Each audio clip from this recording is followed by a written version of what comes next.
अनुसुईया जी ने जब अपने तपबल से मंदाकिनी जी को प्रकट कर दिया तो तीनों लोक में उनकी जय जयकार हो गई। नारद जी गए लक्ष्मी जी के पास,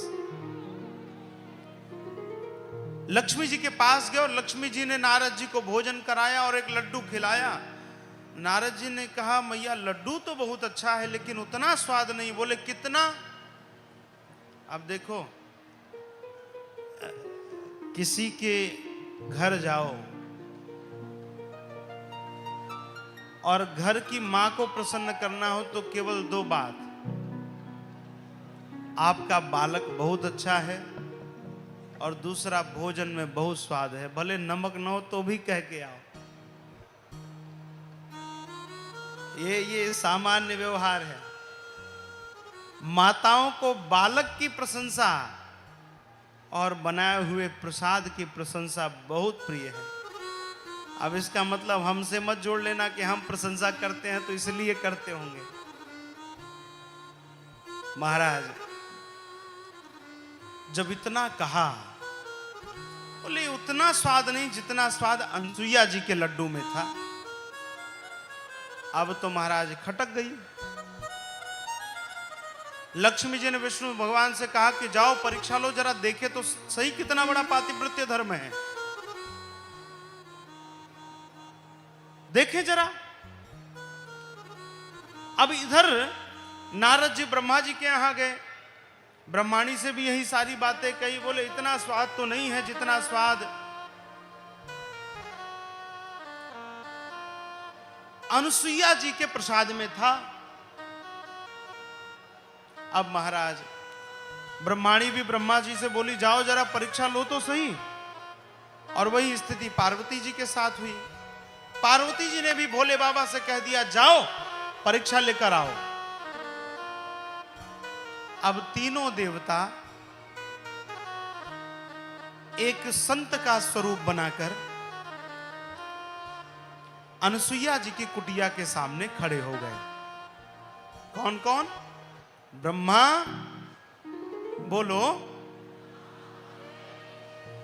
ब्रह्मा विष्णु महेश तीनों देवता अनुसुईया जी की कुटिया के सामने जाकर खड़े हो गए। संत का वेश बनाया है और द्वार खटखटा के कहा भिक्षाम देहि।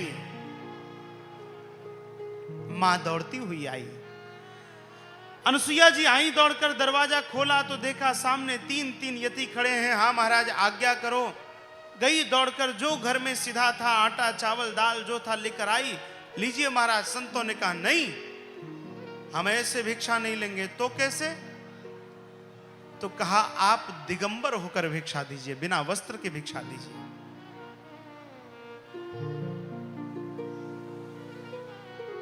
देखो भारत मर्यादा का देश है, भारत चरित्र का देश है।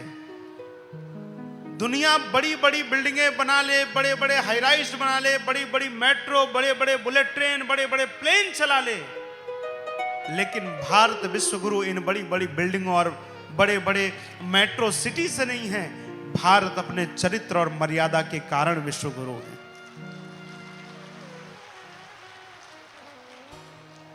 शिकागो में स्वामी विवेकानंद का जब ओजस्वी वक्तव्य सुना वहां की मां ने, एक महिला ने सुना और उस महिला ने आकर के कहा स्वामी मैं आपके साथ विवाह करना चाहती हूं। स्वामी जी ने कहा क्यों? तो कहा मुझे आप जैसा बेटा चाहिए। स्वामी जी ने कहा देवी ये पूरे दुनिया में भारत को संदेश देने वाली बात थी। स्वामी विवेकानंद ने कहा देवी मान लो मैं विवाह कर लिया, हो सकता है तुम्हारे संतान न हो, और कहीं संतान हो भी जाए तो क्या भरोसा कि मेरे जैसी ही संतान होगी। इतने लंबे चक्कर में क्यों फंसना। चलो आज से मैं तुम्हारा बेटा, तुम मेरी मां। हाँ मेरे जैसी क्या बात है, मैं ही तुम्हारा बेटा। आज से मैं तेरा बेटा, तू मेरी मां है। ये भारत की मर्यादा है, ये भारत का चरित्र है, ये भारत का सिद्धांत है, ये भारत की संस्कृति है। महाराज, जब उस देवी से तीनों देवताओं ने कहा कि हम दिगंबर स्वरूप में तुमसे भिक्षा लेंगे, देवी ने विचार किया, अपने पति का स्मरण किया, ध्यान से देखा तो समझ गई कि ये तीनों देवता मेरी परीक्षा लेने आए हैं।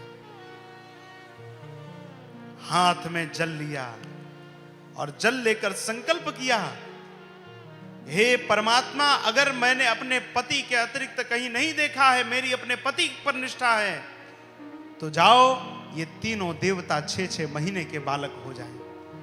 महाराज, जल छिड़का, तीनों देवता 6-6 महीने के बालक हो गए।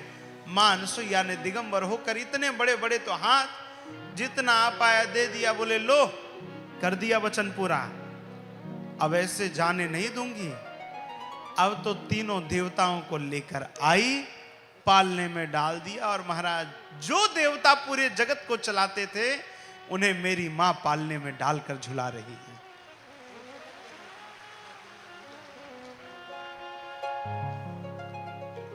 तीनों देवताओं को पालने में डाल दिया। अब तो एक दिन बड़ी अद्भुत घटना हुई। तीनों देवियां प्रतीक्षा कर रही हैं, पति देव अब आएंगे, अब आएंगे, अब आएंगे। दूर दूर तक आने की कोई आशा नहीं दिखती है। नारद जी तमूरा लेकर निकल रहे थे, नारायण नारायण करते करते देवियों ने बुलाया, अरे बाबा इधर आओ।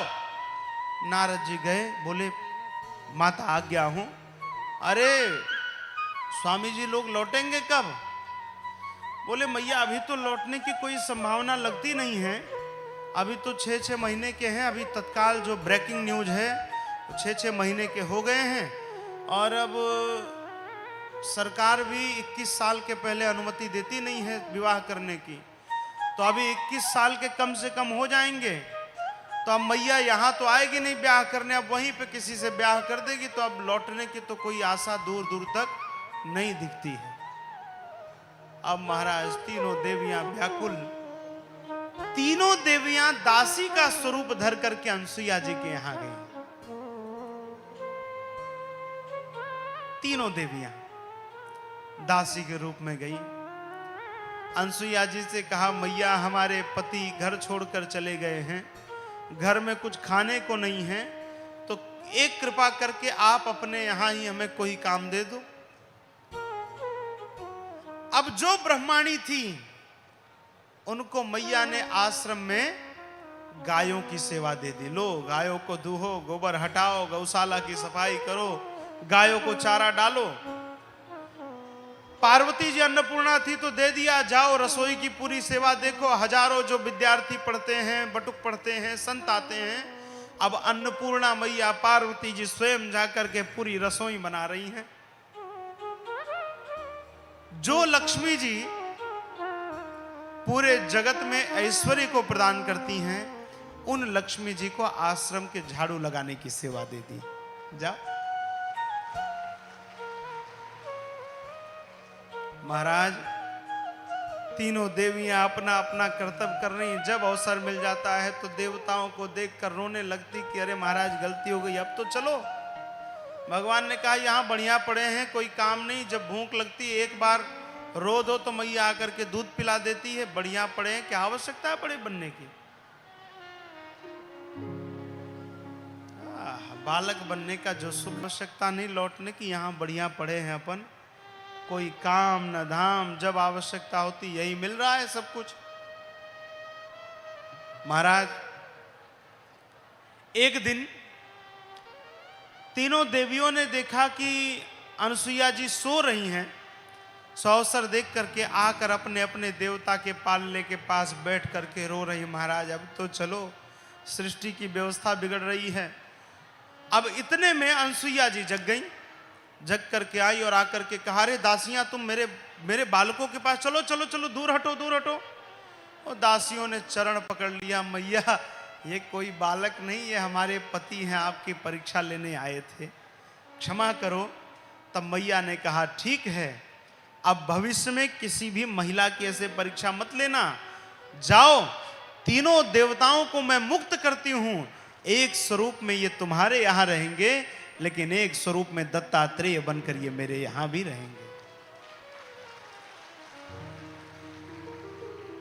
तो वही दत्तात्रेय